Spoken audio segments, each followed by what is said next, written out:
Welcome back to Dark Cinema Recaps. Today, we are finishing the existing Scream movie franchise with Scream 6 from earlier this year. But rest assured, the minute Scream 7 comes on Blu-ray, we'll have a recap up. Next week, we'll have a supercut of all the Scream franchise recaps. But make sure that you have your notifications turned on because we'll be announcing the horror franchise we'll be covering next. Indeedy, we will. Thank you once again to Brenda Keane, who initially just asked for Scream 5, and then we decided to say, no, we're going to do the whole Scream franchise. And yeah, so we've been doing this for all them weeks ago. She's the reason we covered it. So if you'd like a film covering in an upcoming recap, please let us know in the comment section. It takes us about 4 to 6 weeks schedule, depending. Pro tip though, pick a one-off film, not one from a popular franchise, as chances are we'll be covering franchises in the coming months anyway. We've literally got the next couple of years worth of content planned. 1 year after the Woodsboro killing, orchestrated by Richie Kirsch and Amber Freeman, Blackmore University professor Laura Crane is murdered by a student, Jason Carvey, wearing a Ghostface costume. Samara Weaving can scream like a fucking banshee. We're both delighted to see her in this film, then absolutely gutted that she was in the cold open. Yeah, she was gutted as well. Jason plots with his roommate Greg to kill sisters Sam and Tara Carpenter to finish the movie that Richie and Amber wanted to make. However, Jason receives a call from a different Ghostface, who's killed Greg and subsequently stabs Jason to death.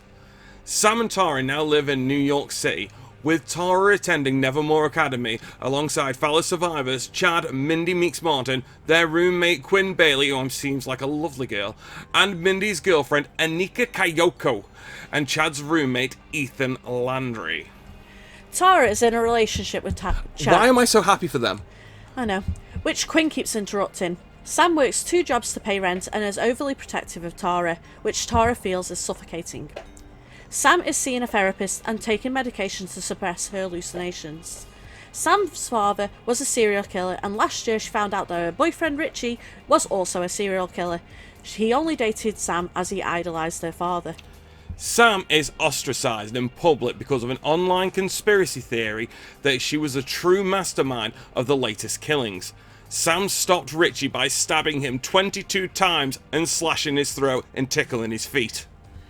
Sam is secretly dating Danny. The news of Jason and Greg's murders is reported on the TV. They also talk about Ghostface masks being found in their closets. Sam wants to leave town immediately, but Tara is done running. She won't let one incident define the rest of her life.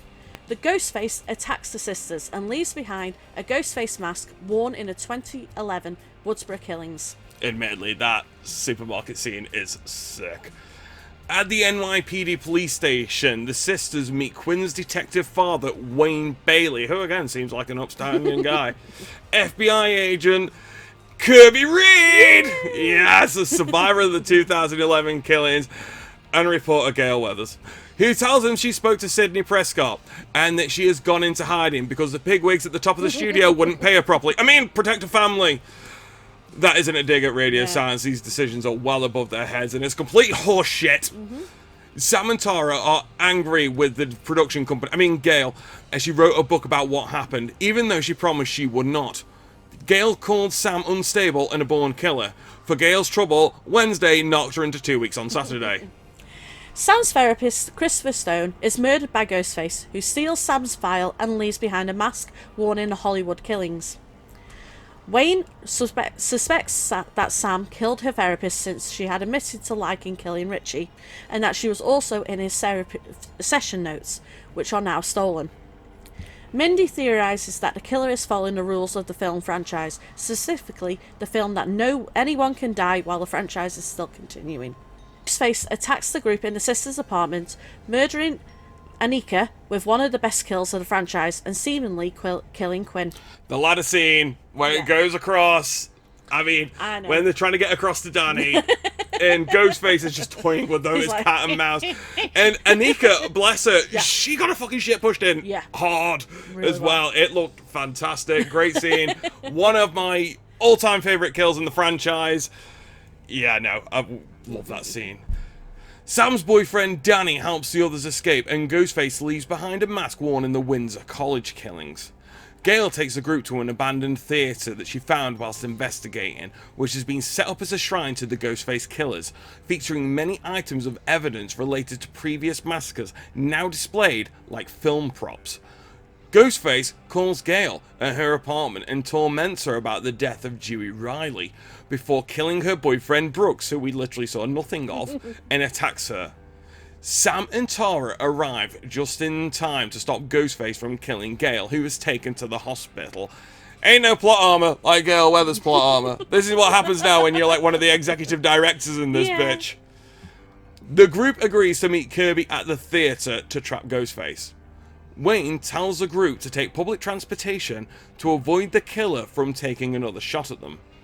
But it's Halloween, and many people are wearing Ghostface masks as the news of the killing is trending on social media because Twitter's not toxic enough.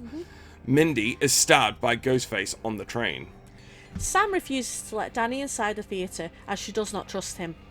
At the theatre, Sam sees an hallucination of her father, the original Ghostface killer, Billy Loomis.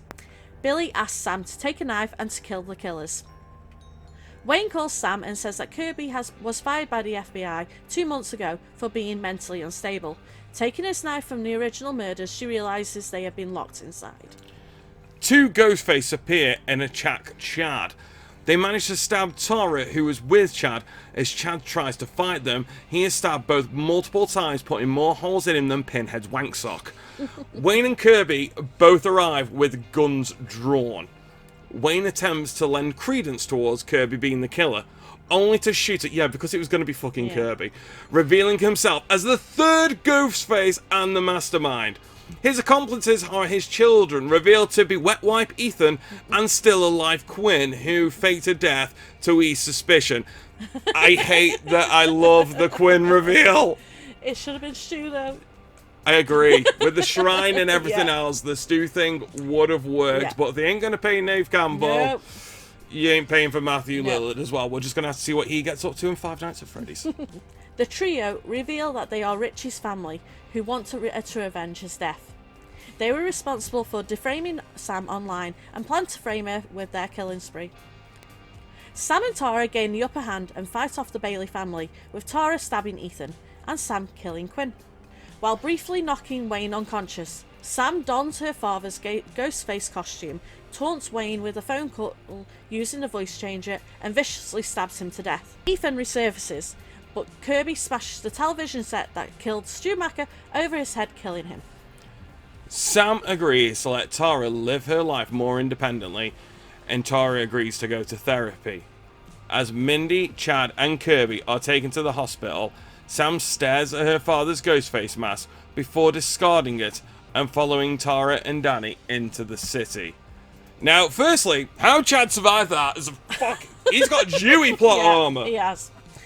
It was an odd one, that one. I like the film. Be careful where you tread with this. I like the film, but I didn't really get... Bitch, you be on thin ice right now. I didn't get the reveal for the 3 of them. That's the thing I didn't Fuck off! For me, just because it wasn't Stu. I mean, Stu would have been perfect. Stu would have been perfect. I was in expecting this that situation. to have been what was going to happen, and I think that's what thinking me down was thinking it was. It wasn't. It was never going to happen when they had them on the police board and Kirby's there and the copper's there and they're only going over. This one's dead. This one's dead. This one's dead. And Stu is classed as dead. Yes. At this point, there has been numerous attempts to bring him back. He even made a cameo in Scream 2. He was meant to be the killer in Scream 3, and Stu ain't dead yet. No, there's there's going to be a way. They're going to. I think the final one. Yeah. Either be Scream 7 or whatever, which wouldn't be the final one, but the last where they get the legacy characters and finally kill them off. You're like, Gail will get it. Sydney will get it. Anybody who's Martha will get it. Anyone who's still surviving will get it. And I think Stu's going to turn up then and maybe even be killed by Ghostface instead of being Ghostface. Yeah, maybe. I think that's going to happen. But I love the shrine. I love the way they did that because there were so many little tiny bits of props to pointers to the old films that were so well detailed with all of it. Oh, there was more Easter eggs in a bunny's cum Yeah. rag. 'Cause Fucking you're ridiculous. watching it and you're like, that was there. And how the hell did he get It over that one? is, But it was so good. And the thing with the fake out of it being Kirby was a little bit... It was I never going to be expecting Kirby. It, but we knew it wasn't going to be it. No. So I didn't see why they were going so But far again, into that. they do that in Scream, though. I know. They but do it's that in just every single annoying. Scream. They It's do like, it it's not going to be Kirby. Like, we even know this. Why are you even trying to make it like it possibly could be? We know it's not. And then It's like when you tried to say it's Gail or some shit like that. when you're on the train though and she gets stabbed, I thought that was brilliant with having them all around it and it was getting closer and closer and no one Shame they notices. fucking spoiled that in the trailer, wasn't it? Yes. No, that'd have been great. If they'd have just left it with Ghostface being on the train in a trailer, then it would have been fine. But because we saw that next bit, we knew something was going down. But no, Scream 6. I think Scream 5. I think Scream 5's my favourite. Yeah. And I think Scream 6 is my third favourite. You know, I don't think there's a bad Scream film. There isn't a bad There's Scream bad film. halves of Scream films.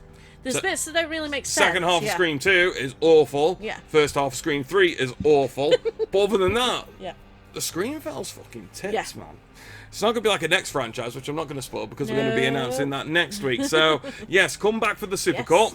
That is, for us, the Scream franchise wrap. So, this has been fun. And we have to start getting working on the next franchise. Yeah.